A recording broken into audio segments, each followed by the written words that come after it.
جوان مسلمان، ای اون نفری که جوانی و عشق و عاشقی گفته و آزادی گفته، با یک زنی که برای تو حلال نیست در پارک ها و طربخانه ها، در لب دریاها و در درون ماشین ها و در خلوتگاه ها دستی به دست با همدیگر سیر و تفریح میکنید، در پیش چشم مردم یکدیگر را آغوش میگیرید و حتی به درجه ای که عمل زنا را انجام میدهید.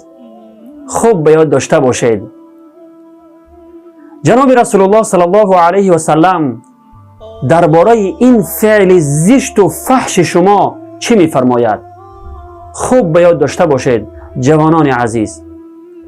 جناب رسول الله صلی الله علیه و سلم میفرمایند هر آینه اگر بر سر یکی از شما با میخ آهنین کوبیده شود، یعنی در سر او میخ آهنین کوبیده شود، این برای او بهتر از آن است که با زنی برسد که برای او حلال نیست.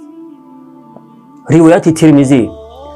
جوانان عزیز خوب به یاد داشته باشید مغرور جوانی و مغرور این همه آزادی نشوید و عاقبت خود را برباد نکنید. جوانان عزیز به امید جوانی و عشق و عاشقی آخرت خود را تباه و برباد نکنید. کاری نکنید که دیر یا زود غضب پروردگار به سبب این همه گناهان بزرگی که شما انجام میدهید غضب پروردگار دامنگیر شما شود. از الله بترسید.